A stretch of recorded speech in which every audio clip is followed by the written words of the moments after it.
वैदिक पर्सपेक्टिव के इस YouTube चैनल को सब्सक्राइब करें, वीडियो को लाइक व शेयर करें।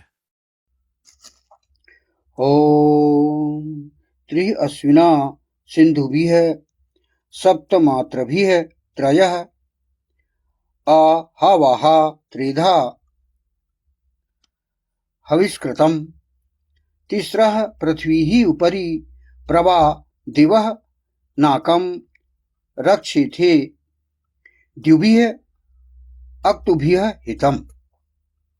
त्रिसप्त हे अश्विना पुरुष औरत युगल 7 सिंधु माताओं द्वारा 3 सम्यक आह्वान करने वाली, 3 धारण करने वाली, आत्मसमर्पण पूर्ण भक्ति करने वाली, 3 पृथ्वी के ऊपर प्रकृष्ट गतिशील दुखहीन स्वर्ग की रक्षा करें, दिन रात से जमकर स्थित प्रज्ञ होकर। यह मंत्र ऋग्वेद के प्रथम मंडल के 34वें सूक्त का अष्टम मंत्र है, अर्थात 8वां। ये निर्धारित की गई। इसमें इसी कानून के तहत बाल विवाह पर रोक लगाई गई और लड़कियों की शिक्षा जारी रखने में यह कानून जो है बहुत सहायक हो गया। तो वही मैंने बताया कि विशेष रूप से यह योजना लागू हो गई। बेटी बचाओ बेटी पढ़ाओ योजना ये 2015 में प्रारंभ हुई। बालिका शिक्षा और सुरक्षा पर जोर दिया गया। लिंगानुपात सुधारने का लक्ष्य रखा गया। ये विशेष रूप से काम हुआ। फिर सर्व शिक्षा अभियान चालू हुआ, जिसमें सभी प्राथमिक बच्चों को शिक्षा दी गई। बालिकाओं के लिए विशेष प्रावधान रखा गया इस सर्व शिक्षा अभियान में। और सर्व शिक्षा अभियान के अंतर्गत आगे और फिर कस्तूरबा गांधी बालिका विद्यालय बने, जहां पर ग्रामीण क्षेत्रों में लड़कियों के लिए आवासीय विद्यालय बनाए गए। पिछड़ा वर्ग की महिलाओं को इसमें लाभ होगा। तो ये विशेष रूप से बालिकाओं के लाभ के लिए प्रारंभ किया गया। माध्यमिक शिक्षा हेतु और बालिकाओं को प्रोत्साहन देने की राष्ट्रीय योजना बनी। माध्यमिक शिक्षा में आर्थिक सहायता, स्कॉलरशिप, छात्रवृत्ति प्रारंभ हुई। काफी बड़ी स्तर पर उनको छात्रवृत्ति दी जाने लगी, अभी भी जारी है। और विशेषकर अनुसूचित जाति और जनजाति की छात्राओं के लिए विशेष रूप से उनको प्रोत्साहन देने की योजना में बढ़ावा दिया गया। ये विशेष रूप से आप देख सकते हैं। तो सारे काम जो है बालिकाओं के वृद्धि के लिए उनकी शिक्षा पर विशेष ध्यान दिया गया। इसीलिए वर्तमान में क्या प्रभाव पड़ा, आप आज क्या हो रहा है? आज है महिलाएं का जो साक्षरता दर है वो बढ़ रही है लगातार। उच्च शिक्षा में आप देखिए कि लड़कियों की संख्या में वृद्धि हो रही है। MBBS, MBA, इंजीनियर, डॉक्टर, वकील सब बन रही हैं वो। साथ ही साथ ग्रामीण क्षेत्र में भी जागरूकता आई हुई है। तो चाहे शहर हो चाहे ग्रामीण हो, हर जगह इनकी लिए विशेष रूप से ध्यान दिया जा रहा है। तो कुल मिलाकर ये निष्कर्ष ये निकल रहा है कि भारत में महिला शिक्षा और केवल जो सामाजिक सुधार का विषय नहीं है, बल्कि राष्ट्र निर्माण का आधार बन चुकी है। राष्ट्र का निर्माण हो रहा है इससे, हमारे राष्ट्र बढ़ रहा है, वृद्धि को प्राप्त हो रहा है। तो हमारे इस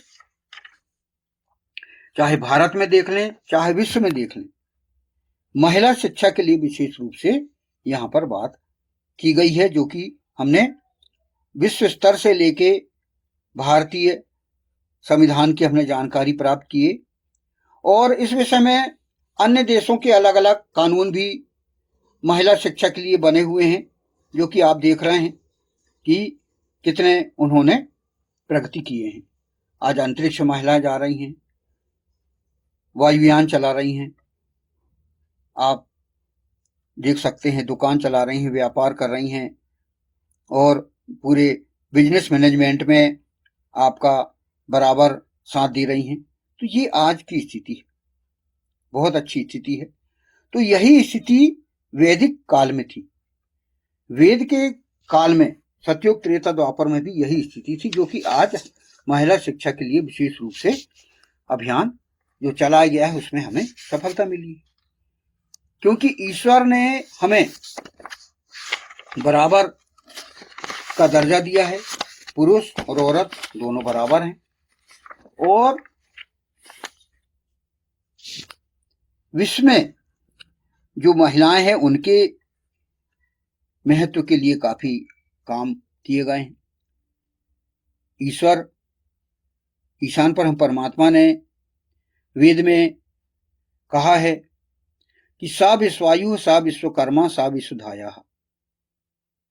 वह औरत या नारी विश्व की आयु है, वह विश्वकर्मा है, वह विश्व को धारण करने वाली, विश्व को दूध पिलाने वाली धाया है। ये यजुर्वेद के अध्याय 1 के मंत्र 4 में कहा है।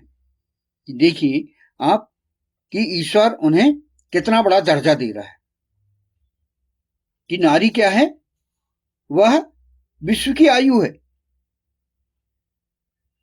यदि औरत ना रहे तो पृथ्वी आगे नहीं बढ़ेगी, जनसंख्या आगे नहीं बढ़ेगी।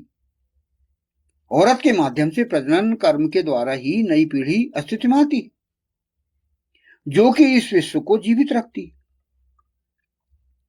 यदि औरत ना हो तो मानव जीवन आगे बढ़ना असंभव है। संतान उत्पत्ति पीड़ादायक होने के उपरांत भी उक्त पीड़ा को सहते हुए औरत अपना महत्वपूर्ण योगदान जारी रखती। अब देखिए कि ईश्वर ने संतान उत्पत्ति का जो उसके शरीर में जो अंग दिया है वह ईश्वर ने ही दिया है, और उसे एक पीड़ादायक होने के बाद भी एक उसे संतान उत्पत्ति करने में विशेष महत्व उसे मिला है। तो विश्व को धारण करने वाली आयु है वह विश्वकर्मा है। कहा गया सा विश्वकर्मा, सारे कर्मों का मूल उसी में है। अपनी संतानों को उत्पन्न करने के उपरांत उसका पालन पोषण बहुत ध्यान देकर करती है वो, और पुत्र हो या पुत्री हो उन्हें अपने पैरों में खड़ा करती है और उनकी रुचि और स्वभाव के अनुसार कर्मों के लिए प्रेरित करती है। तो यह विश्वकर्मा कही गई।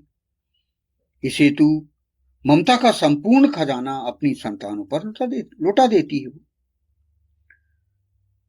ये वो काम करती है।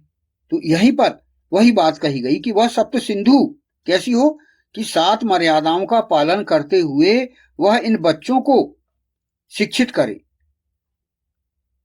3 आधार स्तंभ और 3 आचरण स्तंभ और जीवन उद्देश्य का जो मर्यादाएं हैं, सीमाएं हैं, वो बच्चों को भी बताए, खुद भी पालन करे और वो बच्चों को भी बताए। ये इस मंत्रांश में कहा गया है। फिर साथ ही साथ पत्नी अपने पति को कर्मों की ओर प्रेरित करती है। कोई भी व्यवसाय, कोई भी नौकरी करने वाला जो भी हो, उसके लिए पूरी तरह उसे तैयार करती है।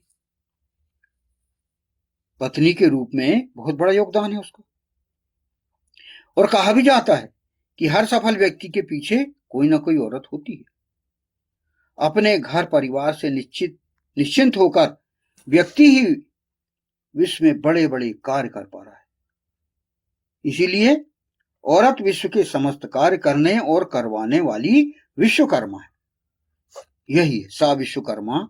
कैसे है वो, ये यहां पर इसमें हमने ज्ञात किए। अब सा विश्वधाया, कैसे है वो सा विश्वधाया? वह औरत अर्थात नारी विश्व को धारण करने वाली, दूध पिलाने वाली धाया है। औरत के अंदर असीम सहनशीलता है। वह अपने कोमल और मधुर व्यवहार से कठिन परिस्थितियों में भी धैर्य धारण करने में महत्वपूर्ण भूमिका अदा करती है। परिवार के अंदर अनेकों कठिन परिस्थितियों को अपने सहनशील सौम्य स्वभाव के कारण सहजता से हल करने में सहयोग करती है। पुरुष की आक्रामक स्वभाव को शीतल करने में उसका बहुत बड़ा योगदान रहता है। अन्यथा पुरुष अपनी आक्रामकता से अनेकों कार्य बिगाड़ सकता है। यदि औरत न होती तो अभी तक पुरुष लड़ भिड़कर दुनिया समाप्त कर चुके होते।